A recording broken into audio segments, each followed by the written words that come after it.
There we go. So we still have people joining, but I'm going to go ahead and do my little introduction so we can turn things over to Vero. So if you just came in, just to let you know, we are recording tonight's presentation, and we will put it up on our library YouTube channel. There are some other earlier ones from other years that Veronique has done, and they're wonderful. So I would encourage you to check those out. Thank you for joining us tonight for another wonderful cooking demonstration with Veronique. My name's Tricia Ryden. I'm an adult services librarian at the Wigan Memorial Library. And before we get started, there are just a few things that I need to mention. One is that, as you've noticed, cameras and microphones are turned off for everyone attending so that we can all see and hear Veronique. But we encourage you to write any questions or comments that you have in the chat box, and Vero can answer them as they come up. And because we can't see you because the microphones are turned off, we can't actually tell if you are watching this alone or if there's somebody sitting there with you watching. So if you have somebody watching with you, if you could please write a +1 in the chat box. Or if there's two people watching with you, write +2, and that just helps us get an accurate head count. Oh, as a reminder, Veronique will be giving us the recipes tomorrow. They'll be sent out tomorrow. I will email them to you, so be on the lookout for that email. And I'd just like to thank Veronique so much for doing tonight's presentation and this whole series that she's been doing. Vero is very special to us at the Wigan Memorial Library. If you don't already know that, she's been a colleague, a trustee, a presenter, and an amazing friend to the library. And we are so lucky to have her to do these terrific cooking demonstrations. So Vero, I'm going to turn things over to you. I will turn off my camera and take it away. Okay, and you can read me the questions as they come, and so we can answer them during the presentation. I sure will. Awesome. So good evening, everybody. Bonsoir. I'm Veronique. I think most of you already know me. And if you don't, I love to cook. I was born in France. I just was home a week ago. I brought back this nice apron. It was a gift from my sister-in-law. So just a little flair of France. And tonight I want to talk about doing healthy cooking.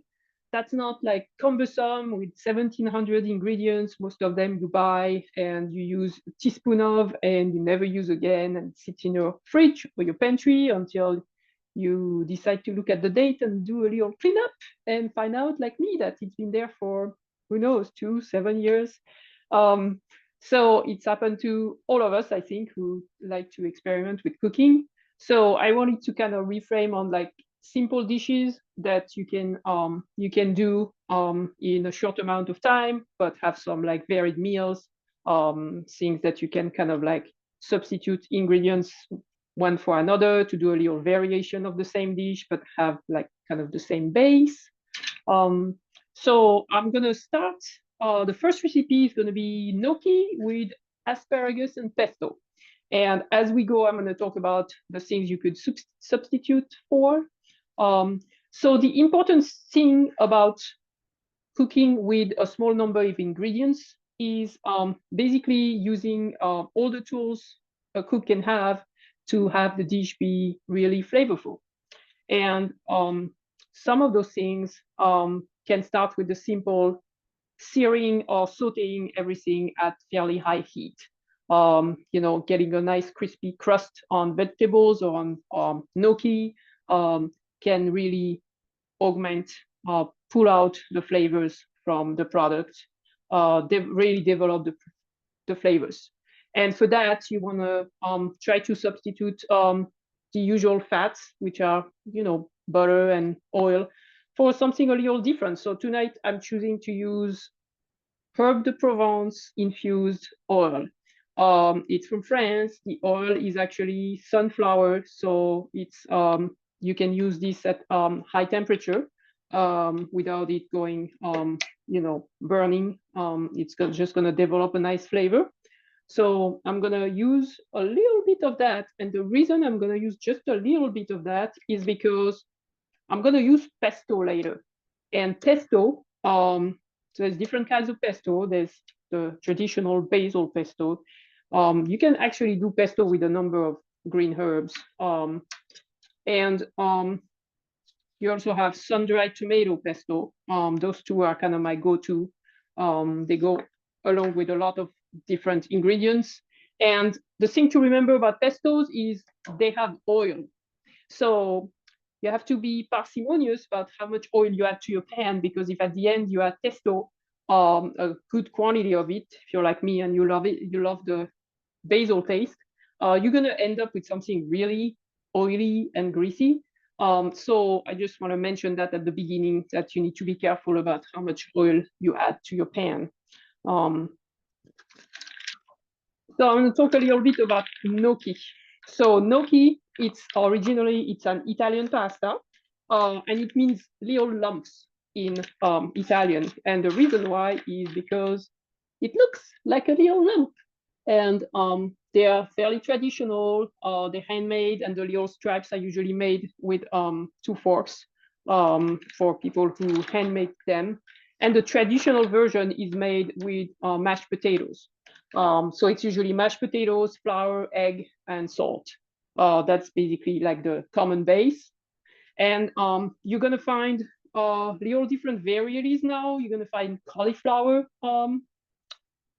gnocchi, which are really nice. And in Italy, you'll find some that are just made with ricotta and semolina flour, which definitely have a different refined taste. But I don't think you can find those here. So I chose to get the ones that you find fresh or semi-fresh, I would say, in the deli section, along with like the linguine and all the raviolis. You can also buy them as kind of semi-dry. They're preserved. They're usually like in a rectangular tin vacuum sealed carton, and they're along with the dry pasta. So you could have that in your pantry instead of having to specially get that in the store. I also buy those and put them in the freezer, because you can just cook them from frozen. So they are good ingredient to have handy, like it's a little bag, doesn't take much space in the freezer, and that will be nice when you want to do a little different dinner. So that's the gnocchi.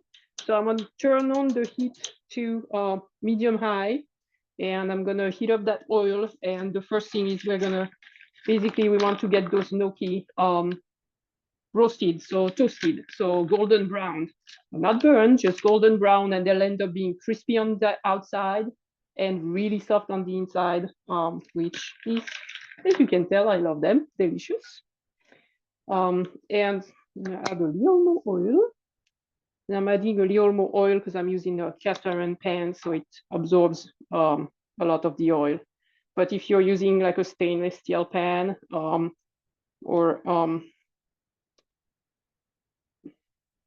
non-stick cookware, you can really just add like 1 tablespoon of oil is plenty enough. So while this is heating, and the other thing is, when you saute something, a lot of people tend to like turn on the pan and just throw all the ingredients immediately in there. And then they find out, oh, it sticks. It sticks because you just threw your ingredients into oil that's still fairly, cold or room temperature. So that's how it works out. You need to wait for the oil to heat up, and either you'll see like little bubbles. If you're not sure how to tell, you can just take a little minuscule amount of water, a drop of water, and just drop a little drop of water. And if it fizzles, then the oil is ready. The pan is at temperature. So always preheat your pan. It doesn't take long, just basically a minute and a half, but just have wait that little moment, so everything will definitely cook better.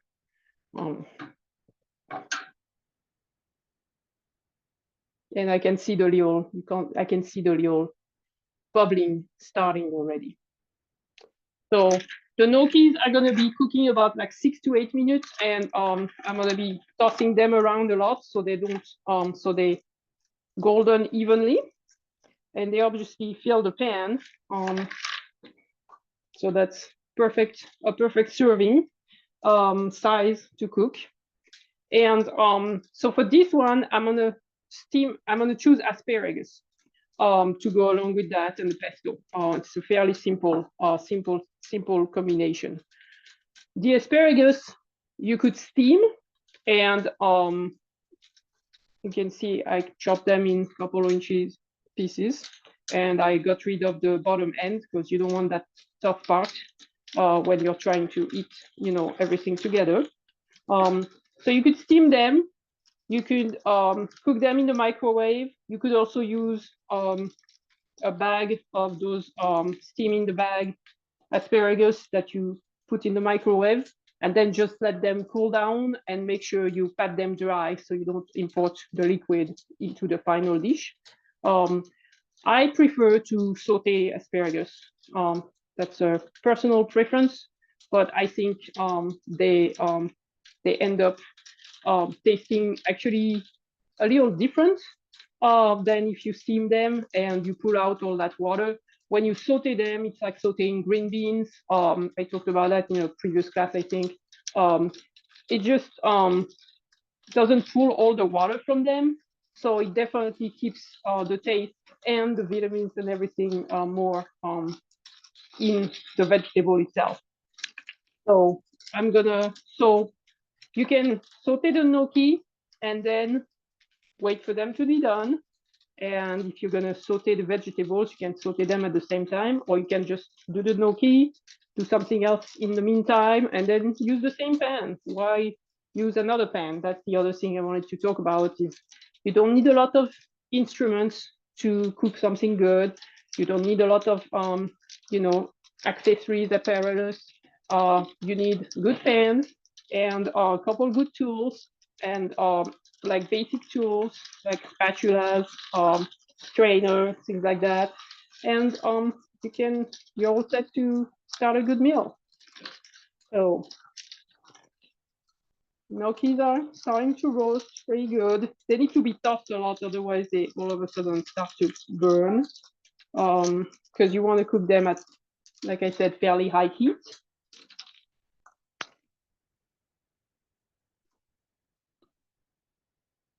And so I'm gonna use the regular pesto tonight, but you could also use, let's try to talk about different combinations. You could also use the sun-dried tomato pesto. You could also use a jar of sun-dried tomatoes, get the tomatoes out, chop them really fine, and take your spoon to use some of the oil that's in there because it's usually kept in the fridge, so it's gonna be kind of solidified. Just take some of the tomatoes, some of the oil, mix it all together. It doesn't need to be, ground together. And if you have a leftover sun-dried tomato jar in your fridge, I also preserved last summer, but I ran out some basil leaves in olive oil, and that gave me flexibility to cook different things when I wanted the leaves themselves as kind of an addition to the dish instead of having just the paste. So there's a lot of things you can vary and just fine tune at your taste. And then as far as the base, you can use the gnocchi. You could also use, keep a bag of those in your pantry, which are tortellini, cheese tortellini. Same, you can find them fresh in the deli aisle with the other fresh pasta, but you can also buy them dry in the pasta aisle. I like to always have a bag or two of those on hand.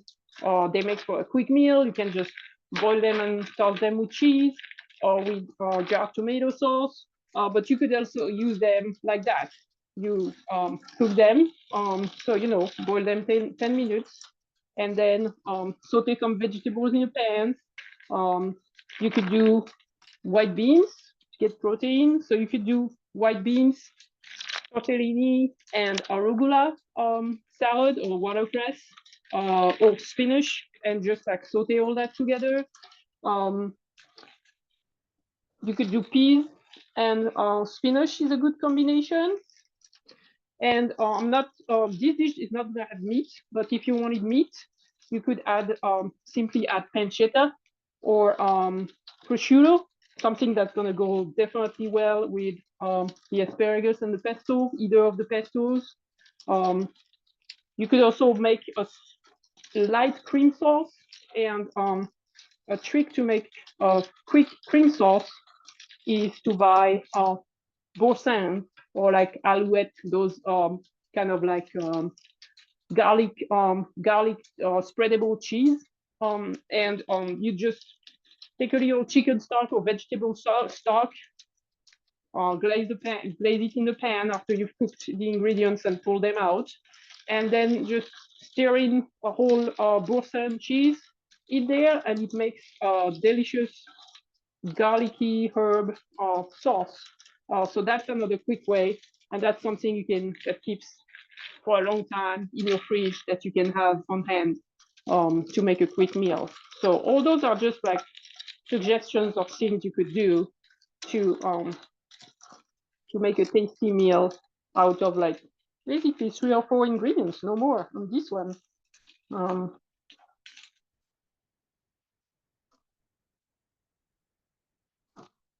So I'm gonna get the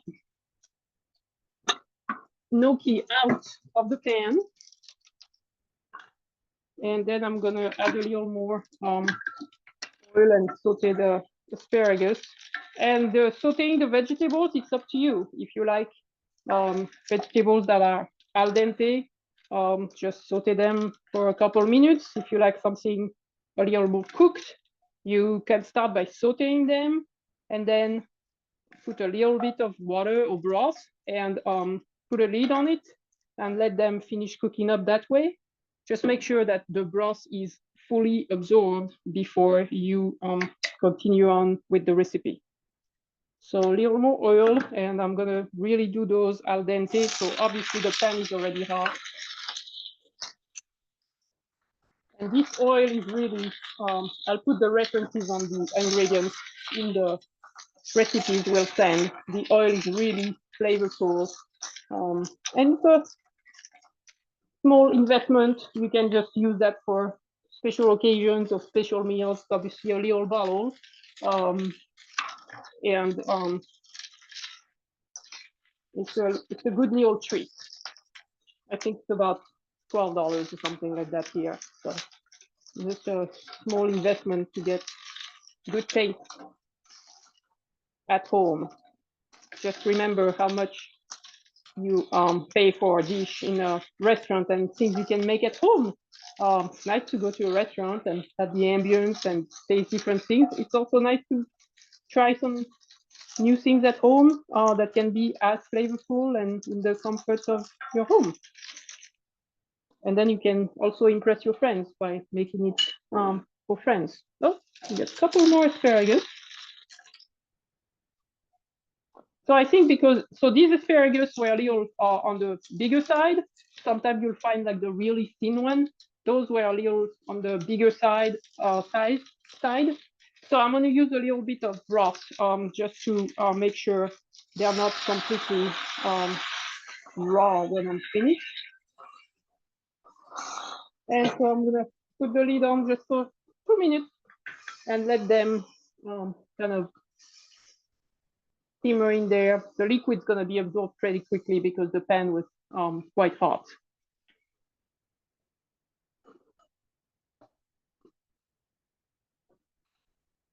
And then there's this beautiful pesto. I also want to say that the gnocchi can also be boiled. Some people like them cooked like a ravioli or regular pasta. I just find that it kind of like it's just like a chewy, mushy lump, like the Italian said. It's a little lump.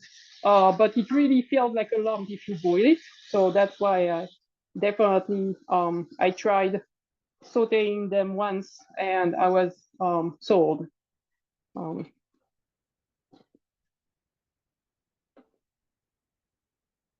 So I like things al dente, so I'm not going to cook them for long. But like I said, cook it to your taste. If you like something more, the vegetables more cooked, maybe the ones steaming in the microwave or steaming in a pot is the answer for you.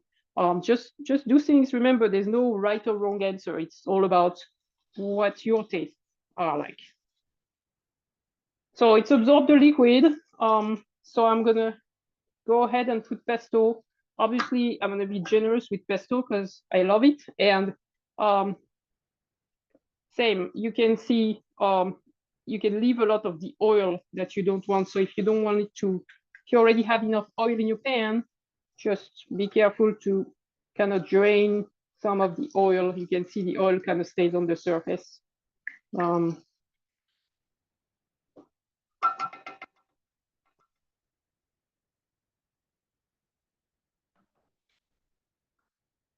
I'm gonna saute the vegetable a little bit with the pesto before I add the gnocchi back in.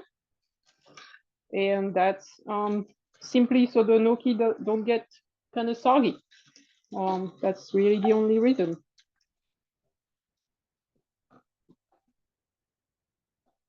So raise the temperature a little more.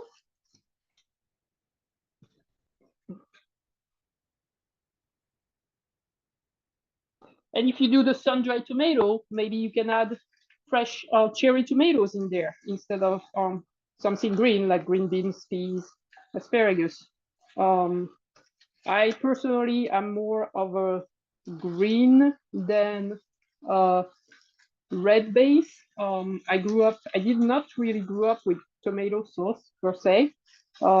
We ate a lot of tomatoes, but tomato sauce, as it's used here, is not. We don't use it like that in France. At least not when I grew up. So I'm kind of used to more green or light, very light cream dishes. And because of the pesto, I didn't really add any other herbs or spices. You could add some garlic if you do the sun-dried tomato.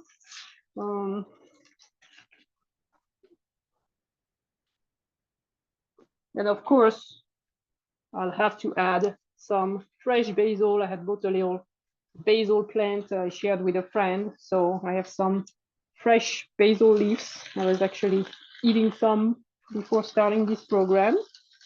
Love basil, if you couldn't tell yet. You could also roast basil leaves in oil when you have the basil with the big leaves, like this summer when you grow your own plant, or if you buy a big bunch of basil that has this giant Genovese basil leaves, and you can just like saute those leaves before you before you start everything in at the beginning with the first batch of oil. And it's absolutely gorgeous to just sprinkle them on at the end of the dish. You'll notice I didn't talk about cheese with this dish. Same, did not grow up with it. You really don't need it. You can have it if you want, but there's so many flavors right now that it really doesn't need anything else. So that's kind of my take on it. And so here you have a beautiful, simple dish with basically 4 ingredients and 22 minutes. So that's a really good, healthy, quick dinner. And you plan kind of in advance, or if you can stock up. You should always have like pesto and things like that in your pantry. You should have some type of pasta, obviously. You should have some beans, some stock. So really simple things you can make a very nice dish out of. So I'm gonna move this without burning myself to the other side, because after this program, I'm gonna eat it. So that was the first dish.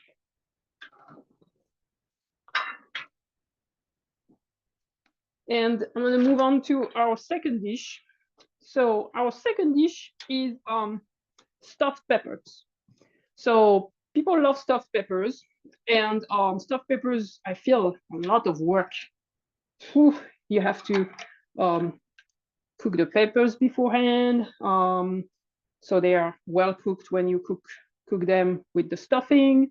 You have to make the stuffing, cook it separate, cook some rice, and Trisha, interrupt me if there's a question. There's a comment which I heartily agree with that says, "Yum, that dish looks amazing." It really does. Thank you. Thank you very much. Oh, and I wanted to mention I'm using the little Le Creuset cassolettes.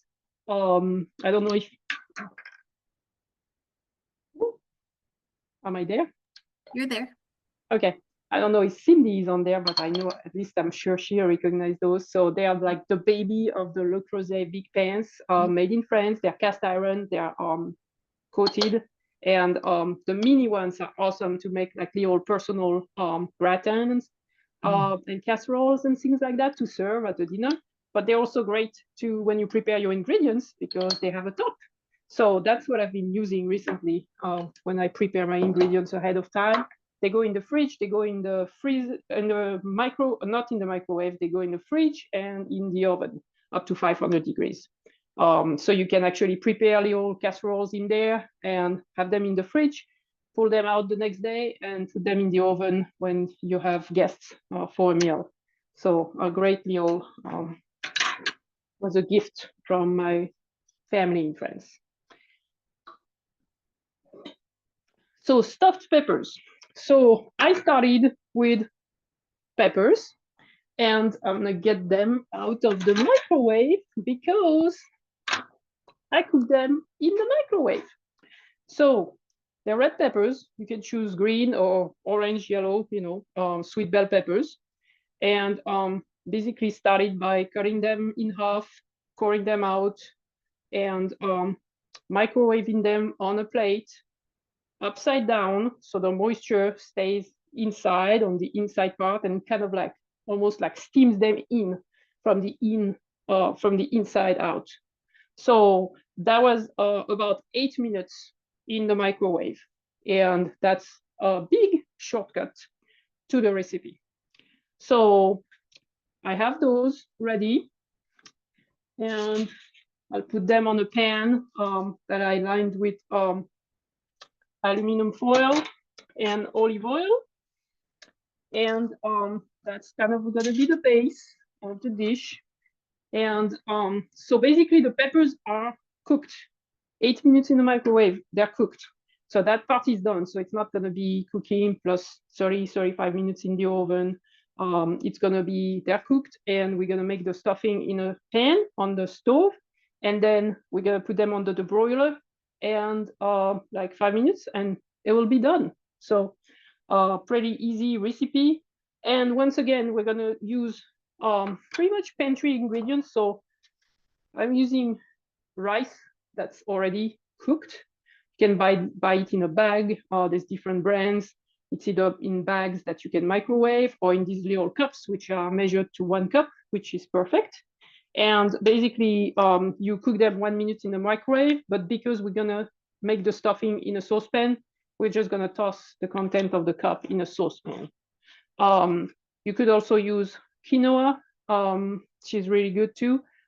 The only thing is quinoa dries up a little more than the rice, so kind of stick with the rice for this dish. Or you can cover the peppers with foil if you're gonna use quinoa. So that's the caveat on the quinoa. So I'm gonna use non-traditional ingredients. It's Italian mix gardiniera. So it's in French, it's jardiniere, and jardiniere, which means products from the garden. So gardeniera is kind of like pickled vegetables. So I've rinsed them, I've strained them, rinsed what I want to use, and then I chopped it fine. It's cauliflower, carrot, and celery, pretty much. So I've strained and rinsed and chopped a cup of that, and that's here in my little cup. And as far as the so this dish has meat, doesn't have to. You can add chickpeas to it if you don't want meat but you want protein. You could add chickpeas. Same, you could add chickpeas from a can. You can, open a can of chickpeas, drain them, take half of the can to substitute to the sausage. I'm using chicken sausage that's pretty much already cooked. You just need to saute it. So that also cuts on the cooking time. You could use the fresh Italian sausage or something like that, and you just have to cook that a little more than I'm going to cook the ingredients. That would be kind of the big difference.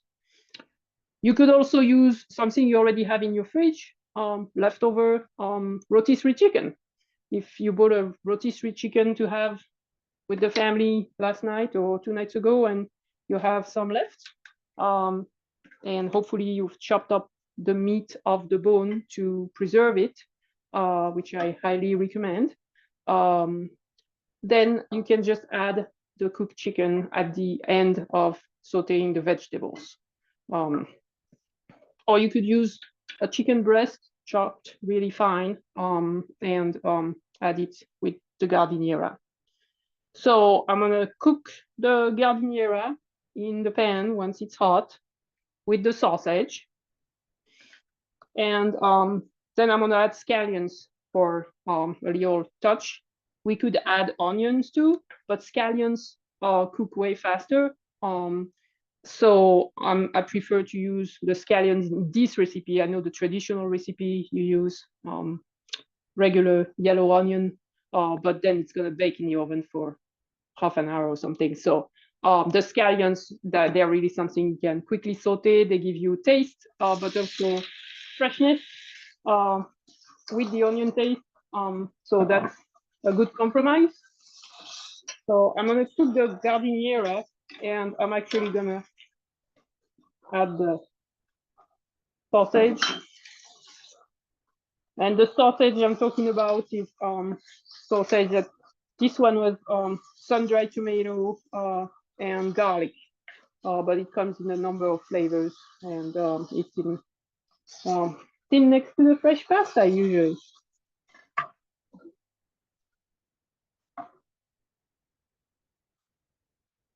And I inadvertently use this oil again. I have definitely regular oil, but that's okay. That will give it a little taste. You could also use, there's some other herb infused oils, just like with rosemary or garlic infused oil. Is really good to just like try to match the oil or the spices to the ingredients that you choose to use. If you don't like pickled vegetables, or you're really like, at the end when it's cooked, you're basically barely gonna taste that the vegetables were pickled. But if you don't like those, you can just use a cup from a bag of mixed veggies, like the corn, peas, and beans mix, or something like that. And talking about frozen veggies, my go-to is always regular veggies with no sauce. So I really stay away from those mixes that have sauce in them in the freezer bag, because if you just get plain peas or green beans or spinach, then you can pretty much use them for a lot of things. You can use them in your eggs, you can use them in a dish with rice, you can use them as a side dish and make your own sauce, or season as you like, or just add a little dab of olive oil when you have the bowl of peas cooked. So I guess they're convenient, but I shy away from them because they limit the use of them. And also because they have a lot of salt added, and I definitely do not like salt a lot. I like herbs, like fresh herbs, dried herbs, spices. There's so many spices and herbs you can use. You don't need all that salt. So that's sauteing, and then I'm gonna stir in the scallions, the rice, and I also shredded about a cup of cheese. So I use pepper jack cheese, and I use the bar of cheese or whatever you call it. I didn't use the already shredded cheese. It takes 2 minutes to pull that out and shred it by hand, and it's so much fresher and has none of the added ingredients that is in shredded cheese, already prepackaged. So another healthy tip. I'm gonna turn on my broiler because I want, yep, I'm gonna broil the dish again when it's all done. So that's sauteed, and that's really to warm up the ingredients and also to kind of render the flavor. So I'm gonna add the spring onions. I might have gone a little bit overboard here with the spring onions. So I'm gonna keep some for my scrambled eggs tomorrow, or quiche I'm planning to make. So we'll have them already cut up. Love spring onions. They're just so versatile, and add some green to the dish, some color, some crunchiness. So I'm gonna add the rice, and same, I'm gonna add a little bit of chicken stock. Yeah.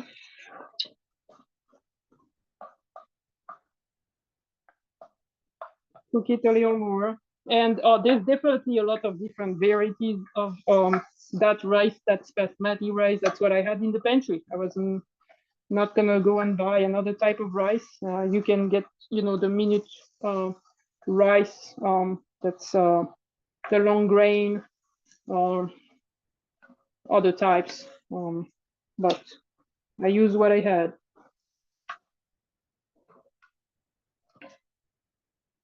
And you can also cook rice the regular old-fashioned way. And if you cook a good quantity of it, like in your instant pot or something, you can freeze it in portions. You can just like package it, make sure it's really close tight right after it's cooled down, and just freeze it and have like little portion bags to add to dishes. That's a good way, or to do just a side dish, or to just have a little bowl of rice with some sauce, some kind of any sauce you have that you like in your fridge, or even ketchup. Let's not be afraid to say it. I actually used to love rice and ketchup when I was in college. I know here it's ramen noodles, but I didn't even know about ramen noodles until I came in this country. So, um, so rice and ketchup was a treat. It would have probably horrified my parents to know I was eating that, but that was a treat for me. So kind of comfort food. So that's pretty much cooked. And I'm gonna so I always say season to taste. So I definitely don't add much salt. There's probably salt, even though a little amount, but in the chicken stock. And the salt, I always recommend people add salt in your plate when, so each person can put the salt that they want in their own plate. You don't need salt.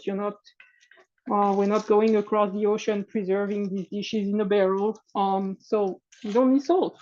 And like there's already salt in the sausage. So be mindful of the ingredients you're using and think, where's the salt that's already in the ingredients? Because that's what our demise is. A lot of the salt is already in the ingredients, even without us thinking there would be salt in some of the things we're using to cook. So mix is ready. And I'm just gonna, I'm waiting for the last minute to add the cheese so it doesn't stick to the pan.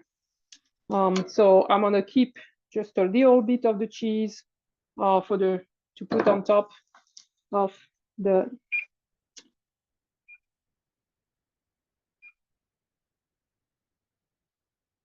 sorry, I thought I had started the broiler, but I hadn't.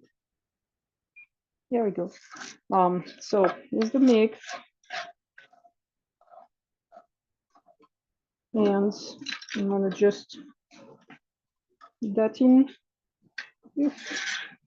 the peppers. And it smells delicious already. And all you're gonna do is broil, to give it a nice finish. It's basically cooked. I had obviously cooked the peppers ahead of time in the microwave, so the sound didn't bother us. But if you cook the peppers right before you fill them, you stuff them, they'll be very warm. They actually come out of the microwave very, very hot. So, and talking about hot, we could have added red pepper flakes if you like things a little spicy in here. That's something we could easily add during the cooking, so it mixes up really well with the rice and the veggies. And that's enough to fit to stuff every 4 half peppers, so 2 peppers. So that's plenty of food. And even if you decided not to do the meat, for example, one less ingredient, you'd still have plenty to get them stuffed. So that's our second dish. And too bad you can't smell because it smells delicious and I just want to eat it right now. So trying not to burn myself.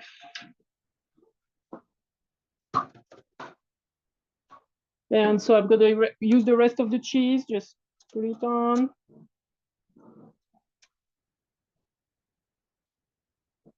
And voila. I'm going to have some simple, few ingredients, mostly things from the pantry, stuffed peppers.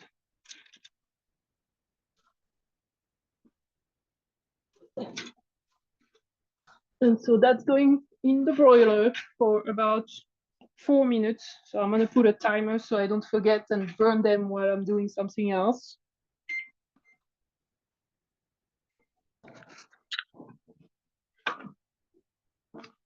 So that was our 2 main dishes.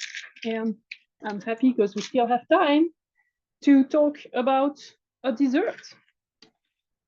Because French people, they don't have a meal without a dessert. Sorry. So, dessert. So I thought you made a quick meal and you have friends coming over, or your neighbors are gonna pop in, or just for you and your family, and you want to make a quick dessert. So here's things you can use that you would be stocking in your fridge, freezer, pantry. So what we're gonna make a peach custard pie, but we could definitely adapt it and do a blueberry or do cherry. You could use frozen blueberries from your freezer.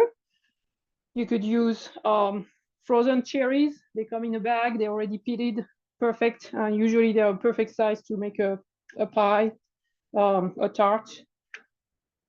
Or you can use peaches. So I decided to use peaches today.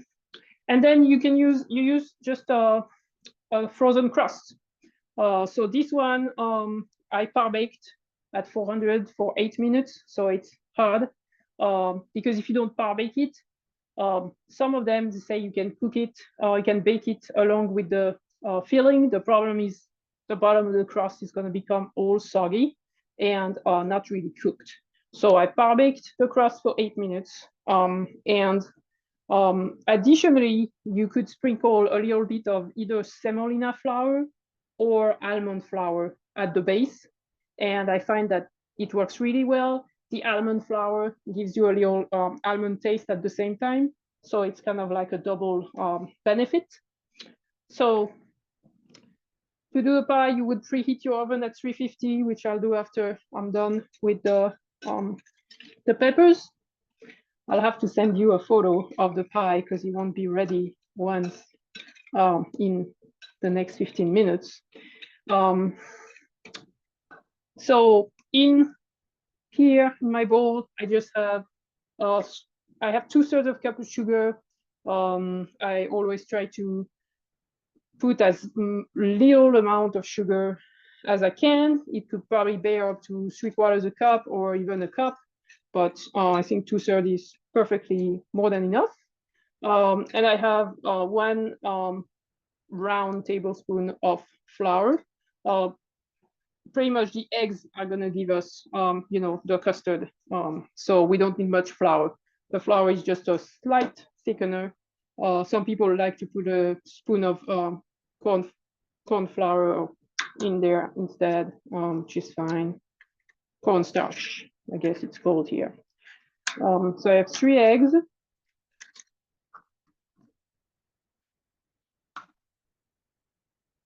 So the crust, you could have, pie crust in your freezer, the ones that come already in the tin, or you can have, you can buy pie crust rolls to keep in the fridge. That's a good substitution if you are really courageous, or you had maybe made some pie crust ahead of time and frozen them. I used to do that. It's nice, but this is just like a nice, like, oh, I would love to do that, but I don't have time, or I don't have something ready. Interruption to get the peppers out.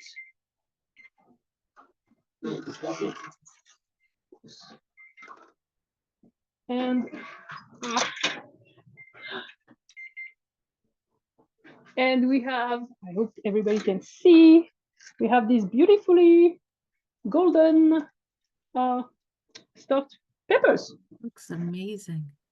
Thank you. So that's the other dish. And so I'm going to continue with the custard. So custard, with peaches, I would add cinnamon. Cinnamon goes well with peaches. With blueberries or cherries, I would probably add vanilla extract. So I'm just gonna do cinnamon. And you can also you can do both, but if I do cinnamon, I feel I'll actually do both. This is okay. A little touch of both. And so that's custard. Milk, so that's whole milk. Same, if you don't have milk, you can use light cream. Maybe you use half and half for your coffee. Use half and half. If you have heavy cream, I would recommend cutting it. So you would need a little bit of milk to cut it. It's gonna be very rich, which is fine.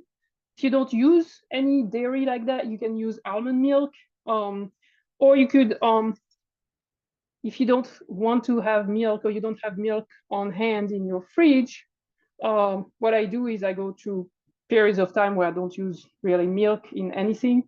So I just keep a Tetra Pak, it's called, of milk that's preserved in that cardboard box that you've all seen probably. And it's it's ultra high temperature pasteurized.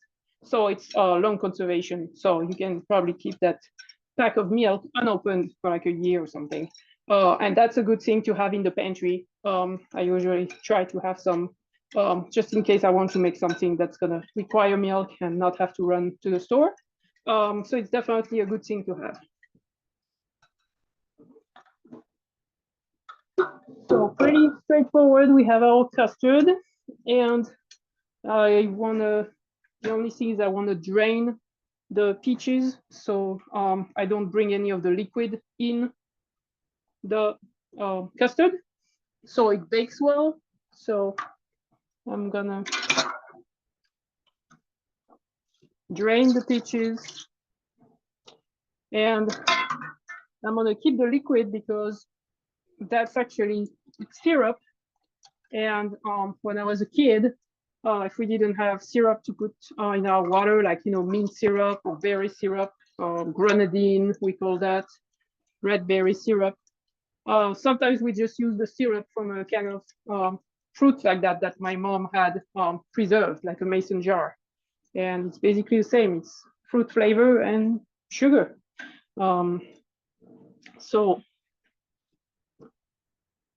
I'm gonna you always put the fruit first and then the batter. If you're using frozen fruit, you can also use frozen sliced peaches or frozen blueberries, frozen cherries. Just saw them a little bit, like leave the bag on the counter for 15, 20 minutes. So it doesn't, otherwise you're gonna have to bake the dish a lot longer because the cold from the frozen fruit is gonna seep into the custard and it's gonna take a while to heat up. So just saw the fruits for a little bit before you bake if you use frozen. And again, starting from frozen is really having frozen fruit on hand. It's like having vegetables. Couple different types of frozen fruits in the freezer. You can use them for smoothies. You can use them in your yogurt, in your granola, in your cereal. You can just have them as a little dessert or side. You can really do a lot. So I bought canned peaches this time, but I actually usually just use frozen fruits. So and remember, the canned peaches are gonna have the sugar that the frozen ones wouldn't have. So it's good that I reduced the sugar amount in my custard batter. I was quickly gonna look if I had some almond flour to put on the base of the tart. And yes, I do. So almond flour, and there's a couple types. You'll see that one's super fine because you can actually make financiers or cakes with it. There's also one that's ground with the skin, so it has like little flecks of brown, and it's fine too. Definitely imparts a little almond taste to the dish, which I love. It would be kind of akin to using almond extract. So just a little matting of this. There's probably basically like 2 teaspoons, 1 tablespoon in there. Very light, just pat it lightly, and then put some of the peaches in there. Just so everybody can see some of the peaches. I think I'm gonna have way more peaches than I need, and probably way more batter too. And if that's the case, I'm probably gonna use the rest of the batter and the peaches in my little Le Creuset casserolettes to make mini clafoutis, which are French traditional, basically custard dessert, or baked custard dessert. So I have my batter. And you notice it's pretty smooth, and it's because before putting even though we are using only a couple of tablespoons of flour, I sifted it when I put it in, so we don't have lumps in there. And the amount of fruit is basically up to you, So yeah, obviously I'm gonna have little batter left to make 1 or 2 mini clafoutis, which is great. And so that's gonna go in the oven at 350 for about 55 minutes to an hour. Just when the center is set, if you look in there and you kind of jiggle it or put your finger and then you're good. You don't want it to bake too fast. If you do 400, that's why I bake the crust first. If you go 400 for the whole dish, the batter is possibly cooked curdle, or it's gonna come out really chewy, not the texture you want. You want something a little more delicate. So that's it. And then you could put some little turbinado sugar or brown sugar on top, if you'd like, just to have like this little nice crusting on top. And voila. I'm gonna wash my hands before I put it in the oven so it doesn't go on the floor. So Trisha, Yes. hold on. I think I'm gonna hand it back to you. Oh, I had one more little thing, sorry. So in the savory section, I had couple more things I wanted to show people. So you can also keep those kind of things in your fridge. Curry paste, Thai curry paste, chili garlic sauce. Those do a great base for just sauteing vegetables, rice, cauliflower, just like imparting a lot of flavor to just couple ingredients. Coriander chutney. And then this is just an example, but it's a balsamic vinaigrette. That's good to have in your fridge. I know you're gonna use it on your salad, but remember salad dressing, the ones that are not creamy, you can also use them to marinate meat.